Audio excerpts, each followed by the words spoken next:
มักพริกกับแกบ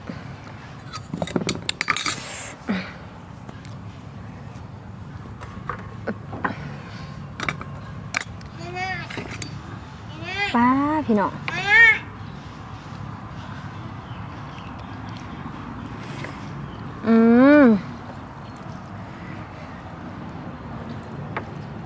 เบิ่งแน่พี่น้อง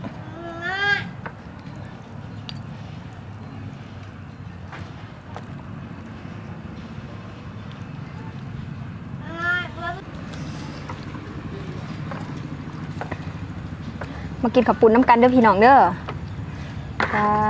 ทีเดียวน้ำลอยเองลาง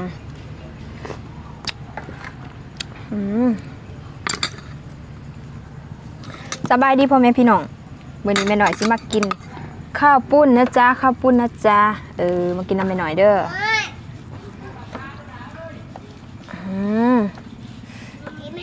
ชิม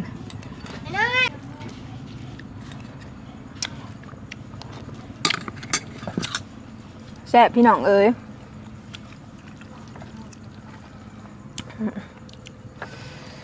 ข้าวปุ้นกะทิข้าวปุ้นน้ำแกงกะทิน้ำแกงกะทิน้ำแกงไก่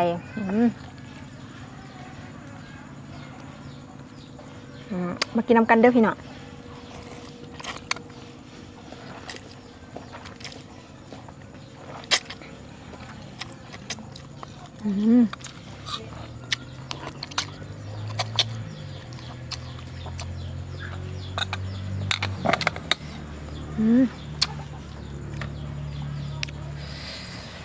มาทัวคุยกะปิย่า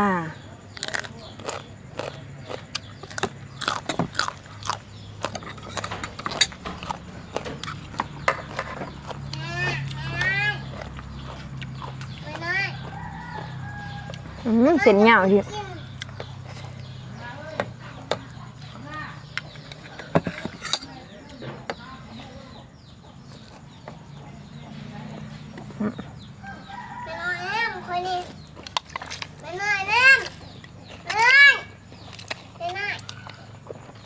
ยังอยู่ไม่หน่อยกินข้าวปุ้นอยู่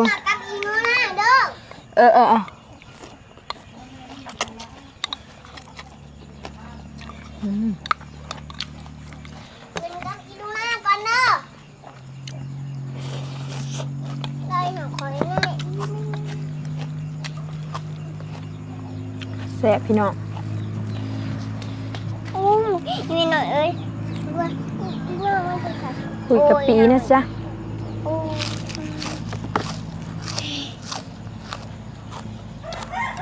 ไม่หน่อยเรากินผักกีหนังบ่กินผักบัว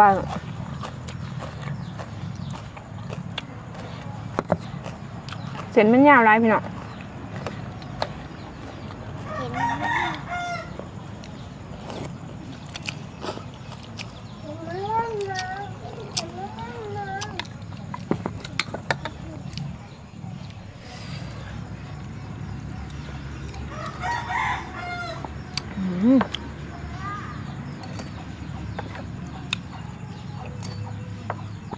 ระบายน้ำค่ะ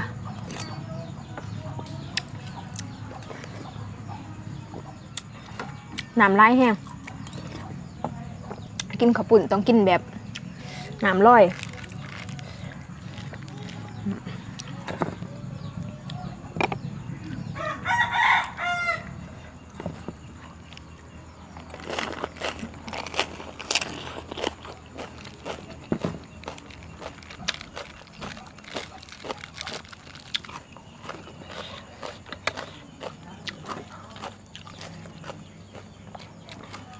ผักขุยกะปิแซ่บ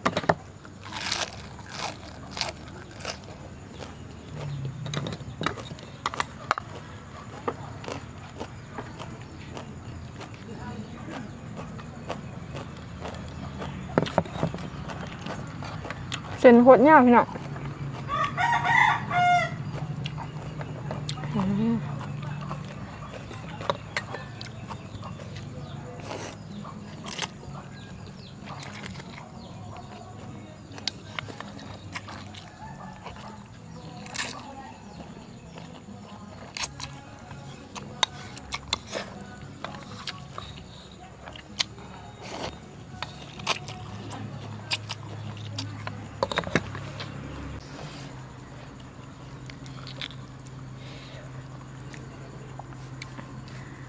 อมแดงจ้า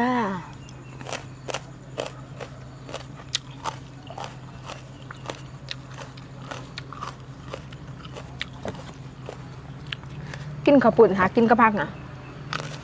โคตรแซ่บ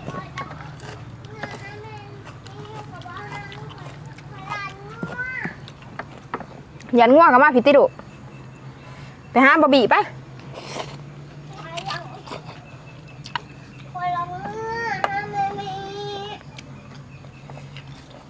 ไปให้บะบี่ไปส่งไป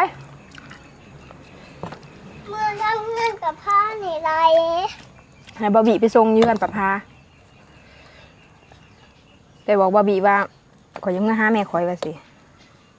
เราก็ไปบอกคอยบอกห้านบอกให้เจ้าก็บอกเล่า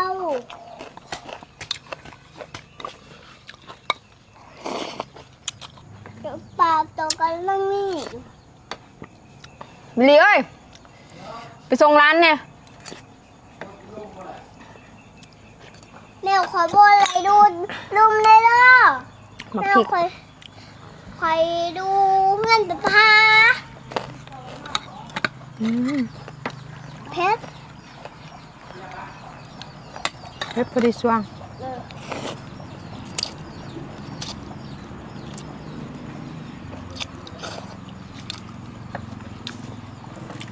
มา ได้ให้บังคับพาไปไป พอห้ามไปยองแวนดูเงินแต่พาแต่ไม่ขอยดูเงินแต่พา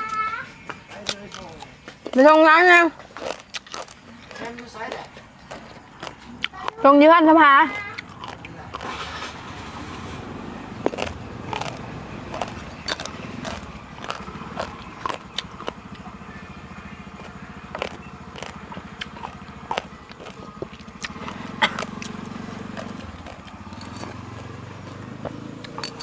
เกือบสมัครเนาะ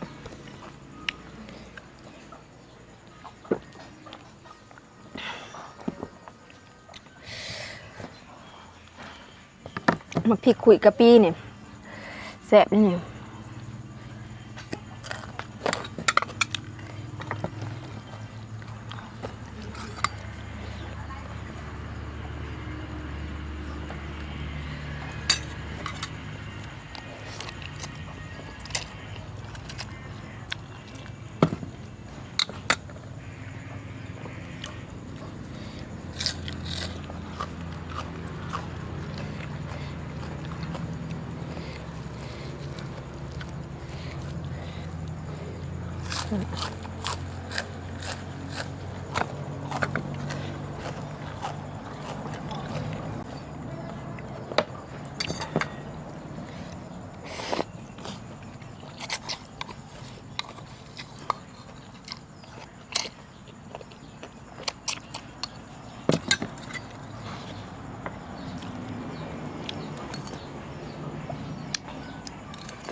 น้ำลอย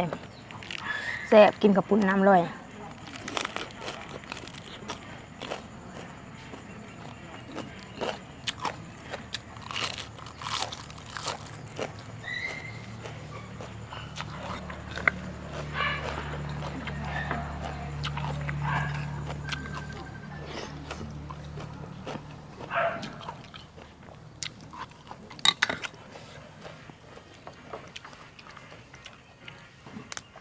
พักหลายอย่างไงจนลืม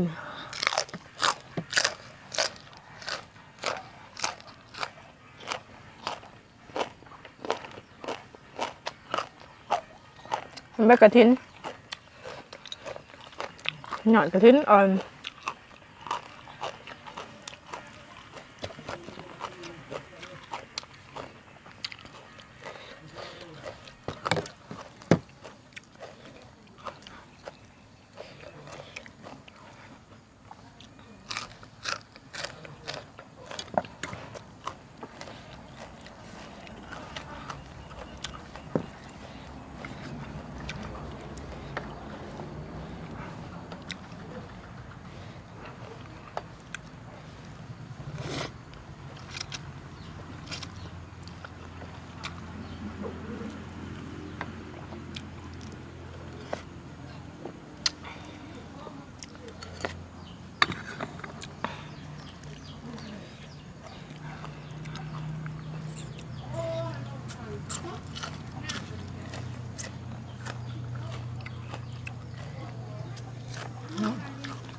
หอมบน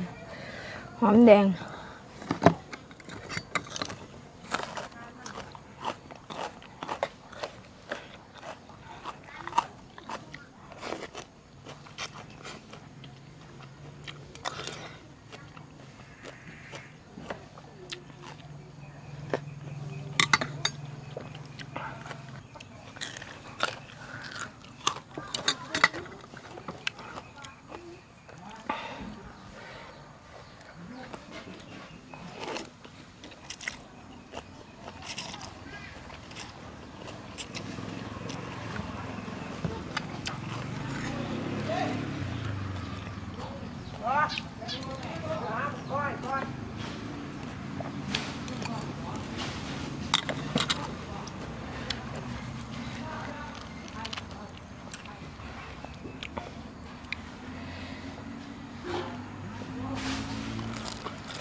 ใบหยดอันนี้หยดกระทิ้นอ่อนเขากันขนาด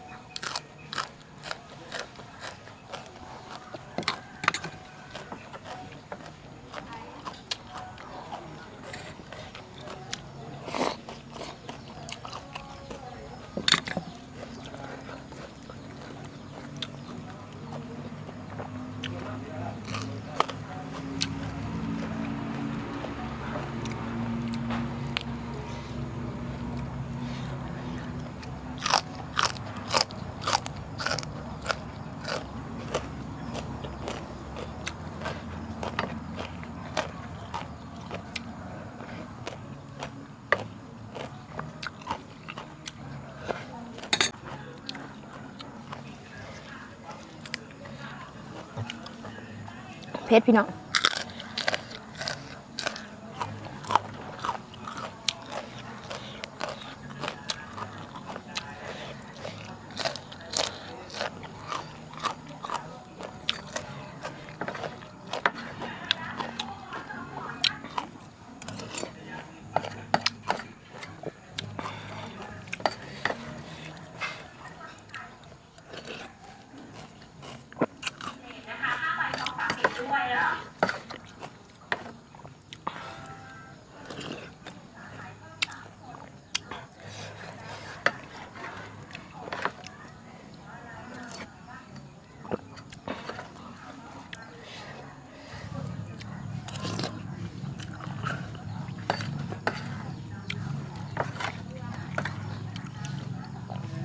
มันน้ำแกงครับพี่น้อง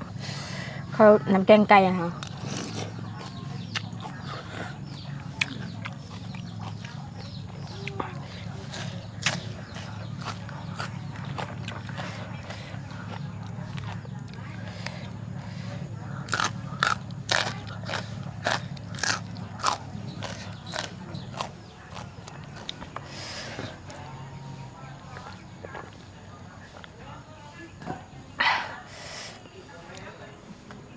เบิดเกียงเลยพี่น้องเรือแต่พักกินโมเบิดขับปุ่นร้ายแล้วพวกยังไง